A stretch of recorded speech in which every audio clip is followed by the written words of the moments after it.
Hello everybody, in this video we are going to learn the session 3 of digital literacy, that is called plagiarism. At the end of the video we will able to understand 4 things. First point is the definition of plagiarism with example. 2. Internet plagiarism. 3. Detection of plagiarism. 4. Question answer of the textbook. With this topic, let's start our video. अभी हम लोग सबसे पहले जानते हैं कि plagiarism होता है क्या। ठीक है, copying, reproduce, distribute information without the owner concern is referred to as plagiarism. Getting involve in such practice consider as a unethical. मतलब है कि कोई भी ओनर को जानकारी के अलावा हम लोग यदि मान लो कॉपी किया, रिप्रोड्यूस किया, डिस्ट्रीब्यूट किया कोई भी इंफॉर्मेशन को, तो हम लोग उसको प्लैगियरिज्म में माना जाता है। और ये सब चीज़ करने वाला वो क्या कहते हैं, उसको अनएथिकल माना जाता है। Wait a minute.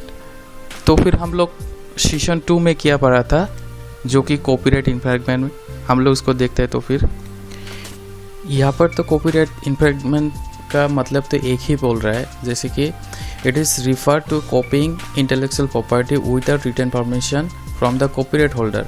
जो कि हम लोग अभी प्लैगियरिज्म में तो सेम ही थिंग बोल रहा है ना, मतलब यहाँ पर भी तो एक ही बोल रहा है। तो विदाउट ऑनर कंसर्न को भी कॉपी किया, रिप्रोड्यूस किया, डिस्ट्रीब्यूट किया, तो उसको तो कॉपीराइट इन्फ्रिंजमेंट में माना जाता है। फिर प्लैगियरिज्म किस तरह से हो जाता है, तो फिर हम लोग उसका डिफरेंस क्या है वो दोनों के बीच में।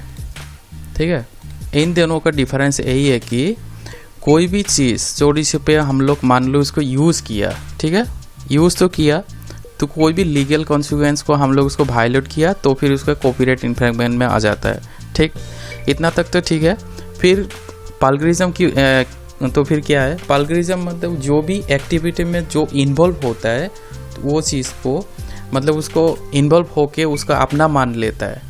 मतलब कोई भी चीज़ कॉपी किया, रिप्रोड्यूस किया, फिर डिस्ट्रीब्यूट किया, डिस्ट्रीब्यूट करने के बाद उसको अपना मान लेता है, वो मेरा चीज़ है, मैं कॉपी किया, मेरा डिस्ट्रीब्यूट किया, मैं मतलब दूसरा चीज़ चोरी करके अपना बना के फिर कॉपी किया, रिप्रोड्यूस किया, डिस्ट्रीब्यूट किया, तो इसको में क्या होता है, उसका प्लैगियरिज्म हो जाता है। मतलब प्लैगियरिज्म का डेफिनेशन है कि it is activity such as reproduce the owner work if it is one own the original work. मतलब वो खुद किसी भी चीज़ का अपना मान लेता है, तो फिर उसको प्लैगियरिज्म होता है। अभी हम लोग एग्जाम्पल के साथ देखेंगे। ठीक है, मान लो कि कोई भी एक आर्टिकल, कोई भी एक you have written a article for a competition. कोई भी कंपटीशन के लिए तुम एक आर्टिकल लिखा, मतलब लिखने का बाद someone else copy the original work and claim that he has created the work. यही एक एग्जाम्पल है। मतलब खुद तुम लिखा, दूसरा आदमी ने क्या उसको कॉपी किया, कॉपी करने के बाद उसको क्लेम किया कि वो मेरा चीज़ है, तब ये प्लैगियरिज्म में आ जाता है। ठीक है, वो तो कॉपी किया। यहाँ पर भी कॉपीराइट इन्फ्रिंजमेंट में भी कॉपी करना तो गलत माना जाता है। क्यों, वो तो कॉपी किया, फिर भी तुमसे कॉपी किया, फिर उसको क्लेम किया ना अपना मान के, इसलिए उसको प्लैगियरिज्म बोलता है। ठीक है, अभी एक एग्जाम्पल और देखते हैं हम लोग। यहाँ पर है जैसे कि कोई भी एक डाउनलोड किया, हाँ, use an image content from the website from the other source and claim it to be your work, original work. मतलब कोई भी चीज़ डाउनलोड किया, इमेज को ऑनलाइन से डाउनलोड किया, उसके बाद वो उसको क्या थोड़ा मॉडिफाई किया, मॉडिफाई करने के बाद वो बोल रहा है कि ये मेरा है। और कुछ भी है, एक कंपनी का लोगो हो, ब्रोशर्स का मतलब है इस मैगजीन बोलता है हम लोग, और फ्लेयर्स का मतलब है कि जो लीफलेट बोलता है वो फ्लेयर्स। मान लो कि उसमें से कोई भी लोगो या लीफलेट में हम लोग, या बिजनेस कार्ड में हम लोग कुछ भी कोई भी आदमी ने उसको पब्लिश किया, फिर उसको हम लोग थोड़ा मॉडिफाई करके हम लोग क्या मार्केट में छोड़ दिया, तो हम लोग ये क्लेम कर सकता है कि वो जो भी वो क्लेम करता है कि वो मेरा चीज़ है, ऐसा बोल के क्लेम करता है, वो उसको हम लोग कॉपीराइट इन्फ्रिंजमेंट में नहीं बोलते हैं, उसको प्लैगियरिज्म में पढ़ा जाता है। और एग्जाम्पल है, कॉपी है full text and image from the website and place that document without quotation mark. मतलब कोई भी चीज़ को ऑनलाइन से कॉपी किया, कॉपी करने के बाद उसका अपना वेबसाइट में या ब्लॉग में जाके उसको पेस्ट किया, फिर वो डबल कोटेशन के अंदर नहीं लिखा, हाँ, विदाउट कोटेशन के मत लिखे लिया, तो उसको तो इलीगल तो माना जाता ही है, हाँ, फिर वो एकदम पूरी तरह से क्राइम नहीं बोलते उसको, ठीक है।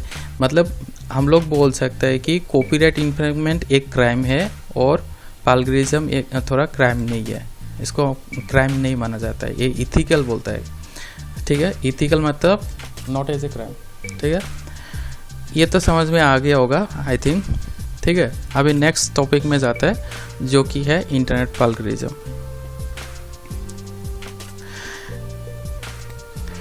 इंटरनेट में आजकल तो सभी चीज़ मिल ही जाता है। अभी वहाँ पर कोई भी चीज़ तुम्हें ढूंढना है तो सर्च करना है, रिसर्च करना है, कोई भी कलेक्शन करना है तो इंटरनेट में सब चीज़ मिल ही जाता है, ठीक है। तो इंटरनेट में एक माध्यम है जहाँ पर तुम लोग कोई भी डिजिटल चीज़ अपना तुम फटाफट ले सकते हो वहाँ से। अभी वो चीज़ को हम लोग क्या करते हैं, अभी वो चीज़ अगर मान लो कि कोई भी आदमी उसको लेना चाहता है, मान लो कि उसको फ्री में भी मिलता है कभी कभार, कोई भी आर्टिकल, कोई भी पैराग्राफ हो, कोई भी सोर्स कोड हो, मान लो कोई भी न्यूज़ हो, तो वो फ्री कभी कभार फ्री में मिल जाता है। और कोई भी ऑथर है, वो पब्लिशर है, तो उसको पैसा देने के बाद ही वो अवेलेबल होता है। तो ये इंटरनेट में हम लोग वो सारा चीज़ मिल जाता है, पैसा दे के भी, बिना पैसा दे के भी, ठीक है। अभी जो हम लोग को जो रिटर्न कंटेंट है, मतलब टेक्सुअल जो कंटेंट है, जैसे कि tutorial, source code application, news, ऐसा वगैरह जो भी टेक्सुअल जो कंटेंट है, तो अगर मान लो कि वो क्या किया, हम लोग कॉपी किया और रिप्रोड्यूस किया विदाउट ऑनर कंसर्न, ऑनर को जाने बगैर हम लोग किया उसको कॉपी किया, रिप्रोड्यूस किया, तो फिर उसको हम लोग क्या बोलते हैं, कंटेंट स्क्रिपिंग बोलते हैं। मतलब कंटेंट स्क्रिपिंग, ये डेफिनेशन तुम लोग के एग्जाम में आता है कि कंटेंट स्क्रिपिंग क्या होता है। तो कंटेंट स्क्रिप्ट का मतलब कोई भी textual material, textual tutorial such as source code application, news etc. is copy and reproduced without owner consent is referred to as a content scraping, ठीक है। इतना तक लेने से हो जाएगा, समझ में आ गया ना। मतलब कोई भी टेक्सुअल चीज़ हम लोग मान लो उसको कॉपी किया, रिप्रोड्यूस किया विदाउट ऑनर कंसर्न, तो इसको कंटेंट स्क्रिपिंग बोलता है, ठीक है। अभी एक एग्जांपल यहाँ पर देखते हैं। मान लो कि कोई भी एक स्टूडेंट, तुम लोग में से कितना भी होगा स्टूडेंट जैसा ये, मैं अगर मान लो कि तुम लोग को एक असाइनमेंट दे दिया, तुम लोग क्या फटाफट क्या नेट से, तो कंप्यूटर का सब चीज़ तो नेट ही मिल जाता है, तो हम लोग क्या कर नेट से ढूंढ के मतलब उसको कॉपी असाइनमेंट जल्दी से फटाफट बना के मुझे दे दिया। और तुम लोग ये इतना ध्यान नहीं किया कि वो कहाँ से है, किसका सोर्स से है, मतलब वो तो एकदम में तो वो प्रॉब्लम क्रिएट करेगा। मतलब कोई भी एक बड़ा प्रोजेक्ट किया तो जब बड़ा हो जाओगे तो उसमें तो प्रॉब्लम होगा। तो इस तरह से नहीं करना है। अगर करना भी है तो वो कोटेशन मार के तुम लोग कहाँ से लिया, वो अगर नीचे लिख दिया वो दूसरे वेबसाइट, इतना वेबसाइट गूगल या जो भी वेबसाइट से हम लोग इसको कॉपी किया, तब तो ठीक है, ठीक है। अगर मान लो कि उसको कोई नहीं दिया, कुछ भी डिस्क्रिप्शन नहीं दिया, कोई भी एंड नोट में उसको डिस्क्रिप्शन में नहीं दिया, तो इसको अच्छी तरह से उसको क्राइम माना जाता है, ठीक है। और भी प्रोफेसर वगैरह होगा, प्रोफेसर और रिसर्चर होगा, जो भी कोई भी कंटेंट है इंटरनेट से किया उसको डाउनलोड करते हैं, उसको डाउनलोड करके उसको कॉपी करता है, तो उसको एकेडमिक डिसऑनेस्टी माना जाता है। उसके लिए उसको पनिशमेंट दिया जाता है। वो किस तरह से पनिशमेंट, जैसे कि सस्पेंशन और टर्मिनेशन भी दिया जाता है, ठीक है। ये था हम लोगों का स्टूडेंट के ऊपर। अभी रिपोर्टर के ऊपर जानते हैं। रिपोर्टर क्या करता है, कोई भी चीज़ फटाफट उसको काम जल्दी हो तो दूसरे वेबसाइट से या लोकल पेपर से क्या करते हैं, वो मांगता है, मांग के उसको जल्दी से रिपोर्ट बना के न्यूज़ में पब्लिश कर देता है, वो पेपर में उसको पब्लिश कर देता है। तो भी उसको में क्या होता है, वो एक तो वो अपने जो भी ऑथर, कोई भी रिपोर्टर का उसका क्या होता है, उसका क्रेडिबिलिटी उसका घट जाता है। मतलब वो जो भी है वो दूसरे जगह से कॉपी किया तो उसको क्रेडिबिलिटी घट जाता है और कभी कभार उसको टर्मिनेशन भी किया जाता है, ठीक है।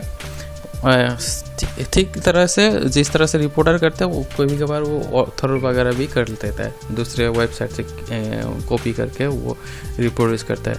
ठीक है, इससे बहुत खतरा होता है इसमें से। ठीक है, ये था हम लोग का कुछ इंटरनेट प्लगरिज्म करता है ज़्यादातर विडली प्रैक्टिस एकेडमिक और जनरल सेशन में। ठीक है ना। अभी हम लोग नीचे देखेंगे, मान लो कि अभी प्लगरिज्म को अवॉइड करना है तो उसका गाइडलाइन कुछ चाहिए होगा, तो हम लोग को वो गाइडलाइन क्या क्या है हम लोग को अवॉइड करने के लिए, तो हम लोग यहाँ पर नीचे देखेंगे।